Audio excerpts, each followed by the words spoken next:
ఆలోచనలో మునిగిపోయి Pranay car drive చేస్తున్నాడు. అతడి తల్లి జలజని రిసీవ్ చేసుకోవటానికి స్టేషన్కి వెళ్ళాలి.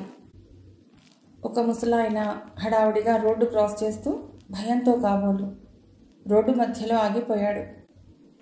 సమయానికి ప్రణయ్ బ్రేక్ వేయబట్టి సరిపోయింది, కానీ లేకపోతే ఆయనకి బలంగా దెబ్బలు తగిలేవి. పెద్ద ఆయన కాబట్టి ఎర్రగా చూసి ఊరుకున్నాడు ప్రణయ్. అదే వయసులో ఉన్నవారైతే చీవాట్లు వేసేవాడే. బాబు, ఏమనుకోకు, మా మనవరాలు ఊరు నుండి వస్తున్నది. ఈసరికి ట్రైన్ వచ్చే ఉంటుంది. ఆటో కోసం హడావిడిగా పడుతూ నీ కార్కి అడ్డొచ్చాను. ఐఎమ్ సారీ అన్నాడు ఆయన. పర్వాలేదండి, స్టేషన్కేనా, రండి, నేను అటే వెళుతున్నాను అన్నాడు ప్రణయ్. థ్యాంక్స్ బాబు అంటూ ఆయన కారు ఎక్కాడు. స్టేషన్కి వెళ్ళేసరికి ట్రైన్ లేట్ అని తెలిసింది. ముసలాయన ఏవో ప్రశ్నలు అడుగుతున్నాడు. అన్యమనస్కంగా ప్రణయ్ సమాధానాలు ఇస్తున్నాడు. అనౌన్స్మెంట్ వచ్చిన 5 నిమిషాలకి ట్రైన్ ప్లాట్ఫామ్ మీదకి వచ్చి ఆగింది. అదిగో మా మనవరాలు అన్నాడు ముసలాయన. అటు చూసిన ప్రణయ్ గుండె గొంతులోకి జంప్ చేసింది. ఆ అమ్మాయి. ఎవరిని చూడలేకపోతున్నాడు అని ఇన్నాళ్ళు మదనపడ్డాడో ఆ యువతి. ప్రణయ్కి ఊపిరాడనట్లుగా ఉక్కిరి బిక్కిరిగా ఉంది. తను ఎప్పటి నుండో కలలు కంటున్న సన్నివేశం ఇప్పుడు ఎదురవ్వబోతోందా? ఆ అమ్మాయి తన వివరణ విని అర్థం చేసుకుంటుందా? తనని క్షమిస్తుందా? కానీ ఇప్పుడు తనని చూసి, జీవన్, నువ్వే మా సుమని మోసం చేసింది, ఇంకోసారి ఆ అమ్మాయి తనని దోషి అని నిందిస్తే తను తట్టుకోలేడు. వద్దు, తన మొహం ఆమెకు చూపించకపోవటం బెస్ట్. ప్రణయ్ తలదిప్పుకున్నాడు. రానంటే రాను, మీ మనవరాలికి నా మొహం చూపించలేను అంటూ నిద్రలోంచి మెళకువలోకి వచ్చాడు ప్రణయ్. ఇదంతా కల్లో కాబట్టి కనబడింది, కానీ ఈ జన్మకి ఆ అమ్మాయి ఎదురవుతుందా? ప్రణయ్ చీకట్లోకి చూస్తూ ఉండిపోయాడు. వైజాగ్ ప్రయాణం అయినప్పుడు కానీ, ట్రైన్ విశాఖపట్నం స్టేషన్ని సమీపిస్తున్నప్పుడు కానీ ఆ ఊళ్ళోనే ప్రణయ్ కూడా ఉంటున్నాడు అన్న సంగతి కావ్యకి తెలియదు. చిత్ర ద్వారా అందిన తప్పుడు సమాచారం, ప్రణయ్ అమెరికాలో ఉన్నాడు అన్న సమాచారం కావ్య మనసులో బలంగా నాటుకుపోవటం అందుకు కారణం. ప్రణయ్ని ఇంకోసారి చూడలేను, మనస్ఫూర్తిగా క్షమాపణలు చెప్పలేను అన్న గిల్టీ ఫీలింగ్ మాత్రం ప్రయాణం మొదలైనప్పటి నుండి ఆమె మనసులో దోబూచులాడుతూనే ఉంది. ఇంకో 15 గంటలో విశాఖపట్నం స్టేషన్ వస్తుంది అనగా నిద్ర లేచి చిత్ర, కావ్య హడావుడిగా తయారవ్వసాగారు. చిత్ర జుట్టు విరబోసుకుని, నేనేదో ఇలా చేశానని నువ్వు నన్ను ఫాలో అవ్వకు, శుభ్రంగా జడవేసుకుని బుద్ధిమంతురాల్లా ఉండు అంది. నేనెందుకు లంగావోణి అమ్మాయిలాగా జడ వేసుకోవాలి? కావ్య అడిగింది. కారణం ఉంది, కానీ నీ మూడ్ బాగోలేదు కాబట్టి నేను చెప్పటం లేదు అంది చిత్ర. నా మూడ్ బాగోలేదా? నీకెలా తెలిసింది? అయినా అలా ఎవరు చెప్పారు? నీకు నువ్వే ఏదో ఊహించుకుని మాట్లాడకు. నా మూడ్ బాగోలేదని నేను డిక్లేర్ చేశానా? నీకు అసలు మతి ఉందా? కావ్య గద్దించింది. కావ్య అలా మాట్లాడుతూనే ఉంది. చిత్ర నవ్వసాగింది. ఎందుకా నవ్వు? నీ మూడ్ బాగుంటే నీ పెదవులపైన అందమైన చిరునవ్వు ఎప్పుడు థళథళలాడుతూ ఉంటుంది మిస్ కావ్య. అది కనపడటం లేదు, అందుకనే నీ మూడ్ బాగోలేదనుకున్నాను. నీ మూడ్ బాగుంటే నువ్వు ఇంతలా చిరువురులాడవు. నీ మూడ్ బాగోలేదని ఇంతకంటే నిదర్శనాలు, సాక్ష్యాలు కావాలా? క్షణం తర్వాత కావ్య సారీ అంది. That's good. ఇప్పుడు నవ్వితే నష్టం లేదని గ్రహించు. చిత్ర చెప్పిన మాటలు వింటే కూడా లాభమే తప్ప నష్టం ఉండదు అని కూడా గ్రహించు. వాళ్ళ మాటలు పూర్తవుతుండగా స్టేషన్లో ట్రైన్ ఆగింది. తాతయ్యని స్టేషన్కి రావద్దన్నాను, సరే అన్నాడు, కానీ వచ్చినా ఆశ్చర్యం లేదు అంది చిత్ర. వాళ్ళు ప్లాట్ఫామ్ పైన కాలు పెట్టారో లేదో చిత్ర ఐఎమ్ హియర్ అంటూ తాతయ్య గుంపురి తోసుకుంటూ వచ్చాడు. కావ్య నోరు విప్పేలోగా ఆయనే హాయ్ కావ్య అంటూ భుజం తట్టి ప్రయాణం ఎలా జరిగింది, వర్ యూ కంఫర్టబుల్ అని అడిగాడు. కావ్య నమస్తే తాతయ్య అనేలోగా ఆయన సామాను కోసం కూలీని పిలిచాడు. కారులో ఇంటికెడుతున్నప్పుడు ఆయన కావ్య నాకు మీ పేరెంట్స్ని చూడాలని ఉందమ్మా అన్నాడు. ఎందుకు తాతయ్య, మా కావ్యకి ఏమన్నా పెళ్లి సంబంధం చెప్పాలనుకుంటున్నారా? చిత్ర, 21వ శతాబ్దంలోకి మనం అడుగుపెట్టినప్పుడు మీకు 6 ఏళ్ళు, ఇప్పుడు 20. చాదస్తపు బామ్మగారిలా మాట్లాడకు.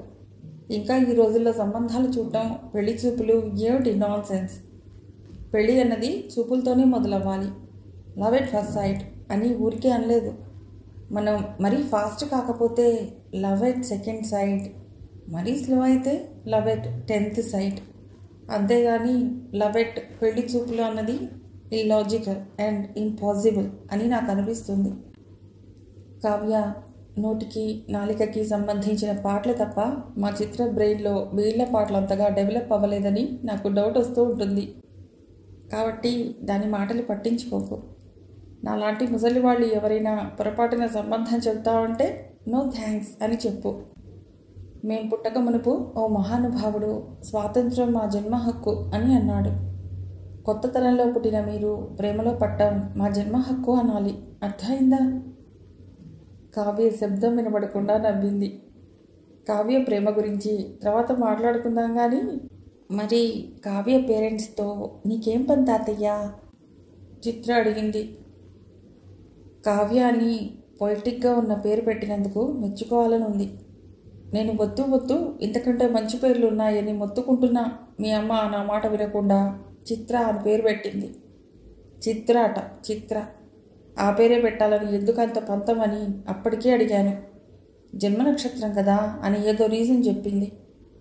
ఇంకా నయం, మా అమ్మకి కూడా అలాగే జన్మ నక్షత్రం పేరే నాకు పెట్టాలన్న చిత్రమైన ఆలోచన రాలేదు. ఎందుకు తాతయ్య? కావ్య అడిగింది. అలా పెట్టుంటే ఉత్తరాఖండ్ లాగా నా పేరు ఉత్తరాభాద్ర అయ్యేది అన్నాడు తాతయ్య సీరియస్గా. కావ్య నవ్వాపుకోలేకపోయింది. తాతయ్య గురించి చిత్ర చెబుతుంటే ఓవర్ చేస్తున్నదని కావ్య అనుకున్నది. కానీ ఆ తాతయ్యని ప్రత్యక్షంగా చూస్తూ ఆయన మాటలు వింటుంటే నిజానికి చిత్ర ఆయన గురించి చాలా తక్కువ చెప్పింది అనిపించింది. తాతయ్య, కావ్యకి ప్రేమ గురించి నువ్వే బోధలు చేయనక్కర్లేదు, కోచింగ్ ఇవ్వనక్కర్లేదు. తను ఆల్రెడీ ప్రేమించింది, చిత్ర చెప్పింది. చిత్ర మాటలు పూర్తి కానీయకుండా కావ్య ఆమె నోరు మూసింది. డ్రైవర్ పక్కన కూర్చున్న తాతయ్యకి ఆ సెన్సార్షిప్ కనబడలేదు. Have interesting. చెప్పు కావ్య, ఆ వివరాలు చెప్పు. కావ్య పట్టు నుండి చిత్ర విడిపించుకుంది. చాలా పెద్ద కథ తాతయ్య అని చిత్ర ఇంకా చెప్పబోతుంటే కావ్య ఇంకోసారి చిత్ర నోరు మూసింది. I see. నువ్వేం దిగులు పడకు Kavya, all will be all right అన్నాడు తాతయ్య.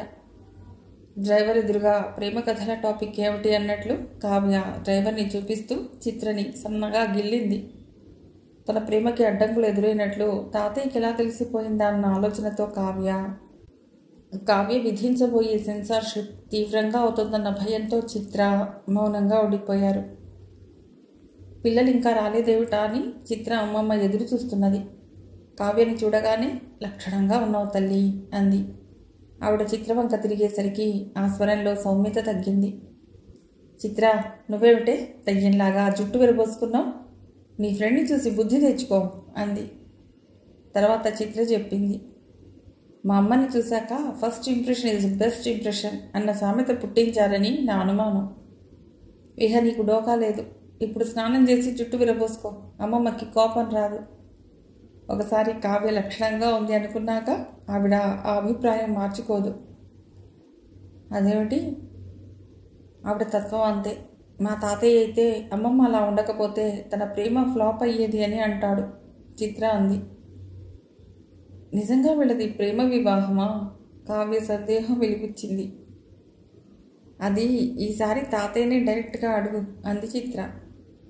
బ్రేక్ఫాస్ట్ చేస్తూ తాతయ్య అన్నాడు. మంచి సీజన్లో మీరు విశాఖ వచ్చారు. మీకు ఇక్కడ ఉక్కబోస్తున్నట్లు అనిపించినా సాయంకాలం అలా బీచ్ కడితే ఎంత హాయిగా ఉంటుందో. మీ ఊరిలో ఉన్న నది, దూరాలు లేకపోవడం ప్లస్ పాయింట్స్. హాయిగా విశాఖ అందాలు అన్నీ ఎంజాయ్ చేస్తూ చూడండి.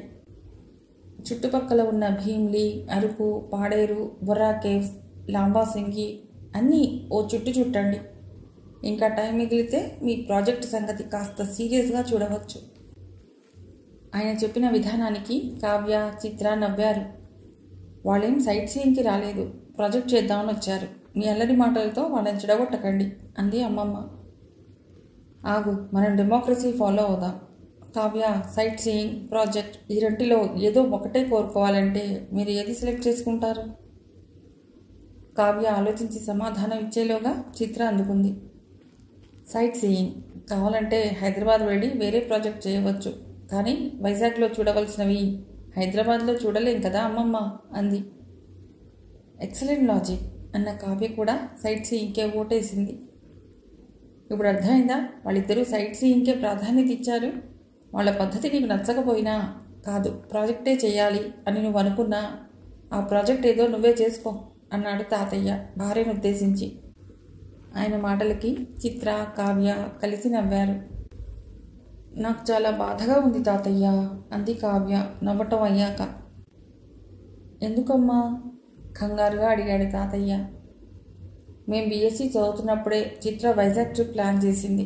అప్పుడు నాకు చికెన్ గున్యా వచ్చి రాలేకపోయాను. మిమ్మల్ని 2 ఏళ్ల క్రితమే కలిసే అవకాశం అలా పోగొట్టుకున్నందుకు బాధగా ఉంది కావ్య మనస్ఫూర్తిగా అంది. I take it as a compliment then.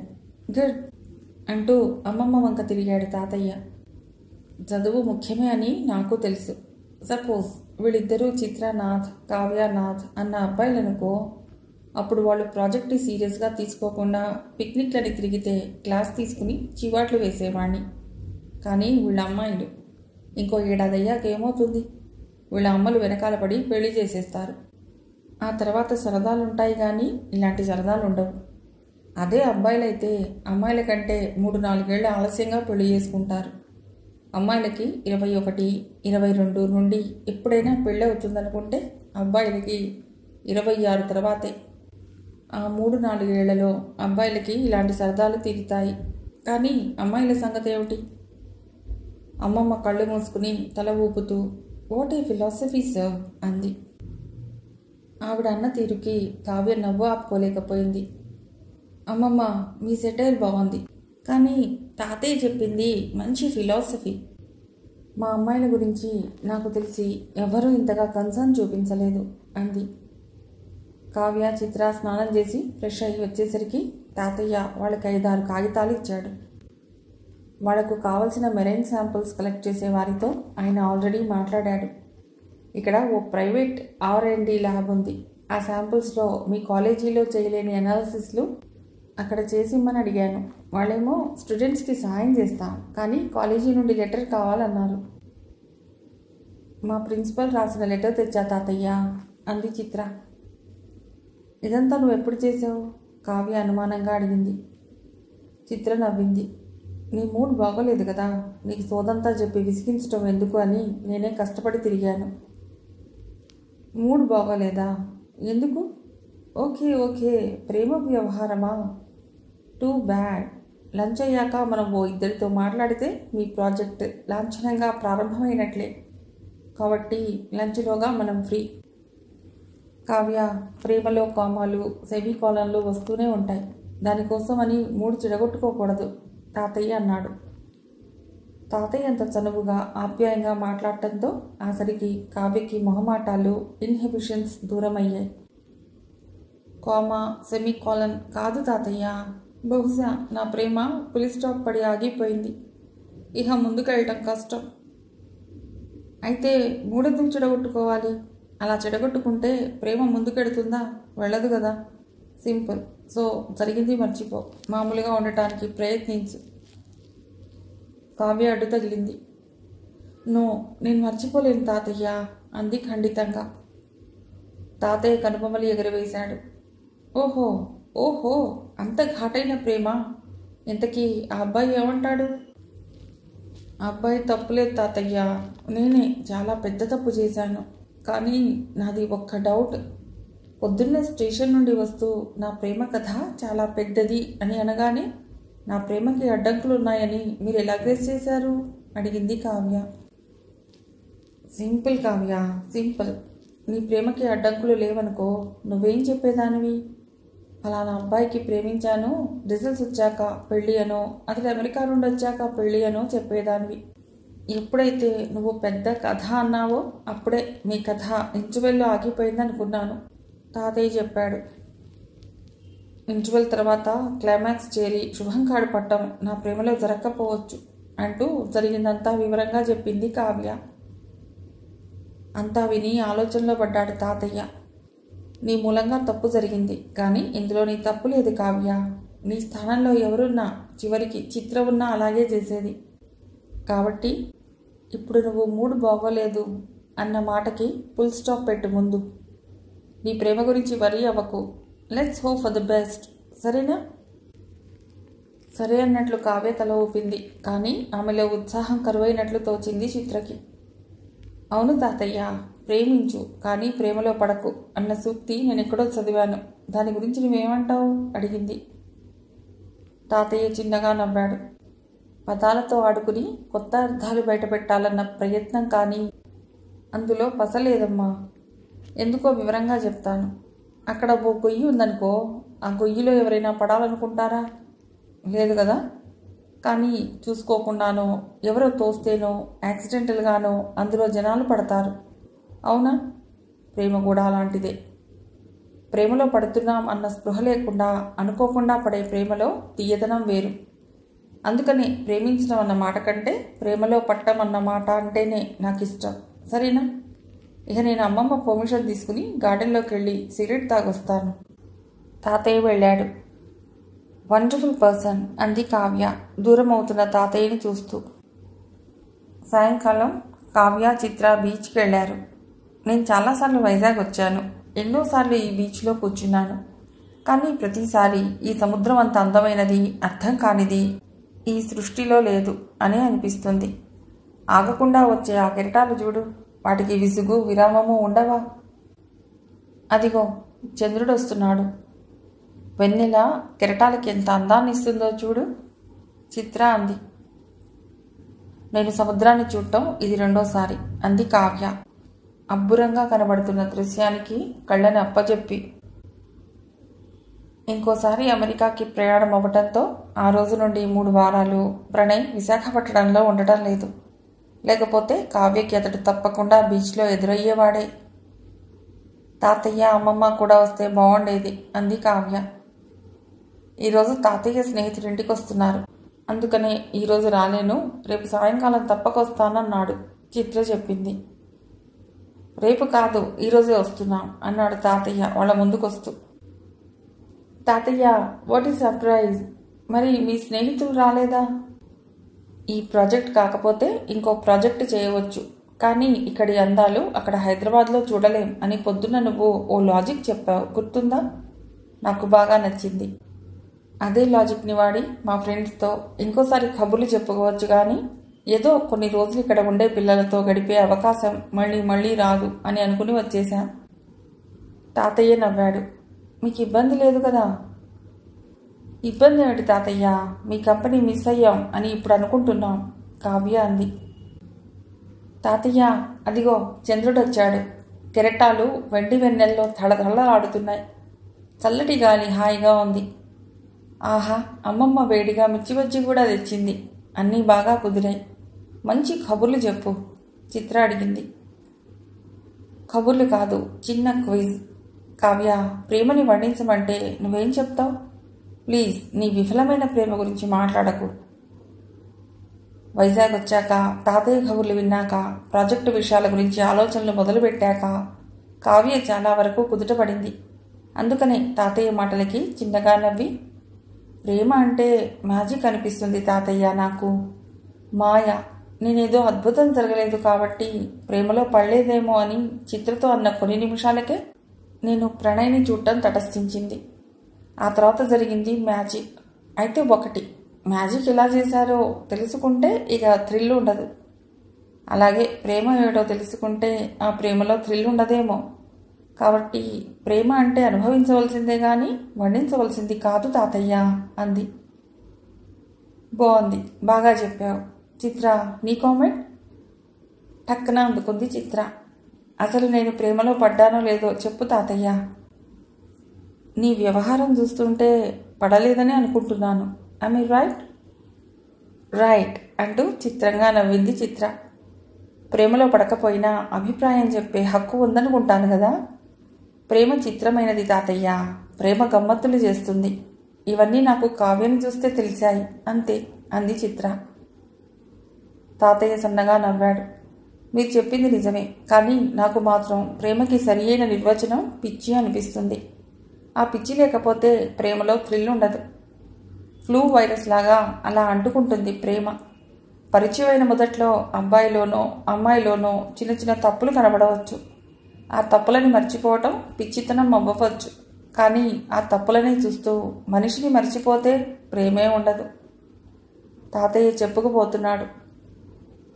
నేను చేసిన తప్పుని కూడా ప్రణయ్ విస్మరిస్తే బాగుండును అనుకుంది కావ్య. అంతలోనే ఆమెని నిరాశ ఆవరించింది. ఎక్కడో అమెరికాలో ఉన్న ప్రణయ్ కావ్య చేసిన తప్పులని క్షమిస్తే ఏమిటి, క్షమించకుండా కక్షపూనితే ఏమిటి? మేమిద్దరం మళ్ళీ కలిసే అవకాశం లేనప్పుడు లేనిపోని ఆశలు పెట్టుకోవటం వృధా కదా అనుకుంది. తాతయ్య, నీ లవ్ స్టోరీ చెప్పవా? చిత్ర అడిగింది. నో, కావ్య ప్రేమ సక్సెస్ అయ్యాక కావ్య పెళ్లిలో ఆ కథ చెప్తాను అన్నాడు తాతయ్య నవ్వుతూ. తాతయ్య మాటలు కల్లోలంగా ఉన్న కావ్య మనస్సుకి ఒక రకంగా ప్రశాంతత ఇచ్చాయి. ఆ రాత్రి పక్కపైన వాలినప్పుడు ఆయనన్న మాటలు గుర్తు చేసుకుంటూ ఎప్పుడు నిద్రపోయిందో కావ్యకి తెలియదు. ఆ మర్నాడు తెల్లవారుజామునే లేచి చిత్ర, కావ్య బీచ్ రోడ్లో వాకింగ్ కమ్ జాగింగ్ చేసొచ్చారు. అమ్మమ్మ వాళ్ళకి వేడి టీ కప్పులతో స్వాగతం పలికింది. అలసిపోయి వచ్చారేమో ఆత్రంగా అందుకుని గబగబా తాగటం మొదలెట్టారు. 2వ నిమిషంలో కప్పు ఖాళీ చేసిన కావ్య మళ్ళీ కప్పు నింపుకుంది. అమ్మమ్మ, మామూలుగా పొద్దున్నే కాఫీ తాగుతాను, కానీ ఈరోజు మీ చేతి టీ అద్భుతంగా ఉంది. ఎంత ఉత్సాహం వచ్చిందంటే ఇంకో రౌండ్ జాగింగ్ చేయాలనుంది అంది కావ్య. తల్లి, ఒక్క రౌండ్కే నా పని అయిపోయింది. టీ రుచిని పొగట్టానికి మనం ఇంకో రౌండ్ వేయనక్కర్లేదు అంది చిత్ర. తాతయ్య, మా ప్రోగ్రాం ఏమిటి రోజు? మీ శాంపిల్స్ కలెక్ట్ చేసే ఆపరేషన్ ఆర్గనైజ్ చేసే వ్యక్తితో ఈరోజు మాట్లాడతాను. ఆ ఏజెన్సీకి ఉన్న మిగతా టైం టేబుల్ ప్రకారం ఆయన మనకి టైం ఇస్తాడు. అప్పుడు శాంపిల్స్ ఎలా సేకరించాలి, నీటి అడుగున ఎలాంటి సెడిమెంట్లలో సేకరించాలి మొదలైన విషయాలు ఆయనతో మీరు చర్చించి మీకు కావలసిన పద్ధతి సూచించాలి. ఆయనకి ఆ ప్రోటోకాల్ అర్థం అయ్యాక ఆయన మనకి ఓ తేదీ చెప్తాడు. ఒక్కొక్క చోట వాళ్ళు ఒకే రకమైన శాంపిల్ తీసుకుని 2 స్టెరిలైజ్ బ్యాగుల్లో భద్రపరుస్తారు. ఒక సెట్ మీరు మీతో పాటు మీ కాలేజీకి తీసుకెళ్ళండి. ఇంకోటి ఇక్కడ ఆ రీసెర్చ్ ల్యాబ్లో అనాలిసిస్ చేసే ఏర్పాటు చేయిద్దాం. తాతయ్య ఆగాడు. బాగుంది అంది కావ్య. చిత్ర, నిజానికి మనకన్నా తాతయ్యే ఎక్కువ హోంవర్క్ చేశారు. ఈ ప్రాక్టికల్ క్రెడిట్ ఆయనకే దక్కుతుంది అంది కావ్య. శాంపుల్ సేకరణ ఎలా జరగాలో కాలేజీలో ప్రొఫెసర్ చిత్రకి వివరించాడు. చిత్ర, కావ్య లిటరేచర్ చదివి ఆ విధానం అంతా నోట్స్ లాగా రాసుకున్నారు. శాంపుల్ సేకరణ చేసే వారితో ఆ విధానాన్ని క్షుణ్ణంగా చర్చించారు. ఆ ఏజెన్సీ వాళ్ళు ఇంకో 3 రోజుల తర్వాత శాంపుల్ సేకరణ ఉంటుందని చెప్పారు. అయితే మీకు 3 రోజుల ఆట విడుపు, అరకులో హాయిగా గడిపి రండి అని తాతయ్య అరకు వ్యాలీ టూర్ ఏర్పాటు చేశాడు. 3 రోజులు గిర్రున తిరిగి వచ్చాయి. 4వ రోజున శాంపుల్ సేకరణ సజావుగా జరిగిందని శాంపుల్స్ ఉన్న బ్యాగ్ని, ఆయా శాంపుల్స్కి సంబంధించిన వివరాలని వివరంగా రాసి ఇచ్చారు ఏజెన్సీ వారు. తాతయ్య, ఆ బ్యాగ్ మీరు అందుకోండి అంది కావ్య. అవును తాతయ్య, మాకంటే నువ్వే ఎక్కువ శ్రమపడ్డావు అంది చిత్ర. ఒలింపిక్ టార్చ్ పట్టుకునే గౌరవం మాజీ క్రీడాకారుడికి ఇచ్చినట్లు నాకు ఈ గౌరవం ఇస్తున్నారా అన్నాడు తాతయ్య నవ్వుతూ. అక్కడ నుండి వాళ్ళు శాంపిల్స్ ఒప్పచెప్పటానికి రీసెర్చ్ ల్యాబ్కి బయలుదేరారు. ఆ మర్నాడు హైదరాబాద్ వెళ్లాలని వాళ్ళ ప్లాన్. దారిలో ఏటీఎం కనబడింది. కారు ఆపితే నేను మనీ డ్రా చేస్తాను ప్లీజ్ అంది కావ్య. డ్రైవరు కార్ని ఏటీఎం దగ్గర ఆపాడు. కావ్యతో పాటు చిత్ర కూడా దిగింది. వాళ్ళు ఏటీఎంలోకి వెళ్లిన నిమిషం తర్వాత ఎక్కడి నుండో ఓ లావాటి వ్యక్తి వచ్చి ఏటీఎం పక్కన సిగరెట్ తాగుతూ నిలబడ్డాడు. తాతయ్యకి ఆ వ్యక్తిపైన అనుమానం వచ్చింది. కారు దిగి ఏటీఎం దిశగా నడవసాగాడు. లోపల ఏం జోక్ వేసుకున్నారో గాని కావ్య, చిత్ర నవ్వుకుంటున్నారు. తాతయ్య ఆ లావాటి వ్యక్తి పక్కన నిలబడ్డాడు. నిమిషం తర్వాత ఆ లావాటి వ్యక్తి సిగరెట్ పొగను తాతయ్య మొహం పైకి వదిలాడు. ఏం చేస్తున్నావు అన్నాడు తాతయ్య బ్యాగ్ని ఓ చంక కింద ఉంచి ఇంకో చేతితో పొగను కదుపుతూ. హఠాత్తుగా అతడు సిగరెట్ పీకను తాతయ్య మీదికి విసిరాడు. తాతయ్య కంగారు పడ్డాడు. బ్యాగ్ పైన పట్టు సడలింది. అతడు బ్యాగ్ చులాగ్గా లాక్కుని 2 అంకల్లో అక్కడే తయారుగా ఉన్న బైక్ని సమీపించి వెనుక కూర్చున్నాడు. తాతయ్య తేరుకునేలోగా బైక్ దూరమైంది. ఏటీఎం దగ్గర మాటు వేసి డబ్బు కాజేయాలనుకున్న ఆ వ్యక్తికి తాతయ్య చేతిలో ఉన్న బ్యాగ్ క్యాష్ బ్యాగ్లా అనిపించింది. చిటికెలో తన ప్లాన్ అమలు చేసి మాయమయ్యాడు. కారులో కూర్చుని పేపర్ చదువుతున్న డ్రైవర్కి కానీ, ఏటీఎంకి కొద్దిగా పక్కన ఉన్న మెడికల్ షాప్ దగ్గర ఉన్న వారికి కూడా సమీపంలో చోరీ జరిగిందన్న సంగతి తెలియలేదు. తాతయ్య నిశ్చేష్టుడై నిలబడిపోయాడు. మిగిలిన కథ తర్వాతి భాగంలో.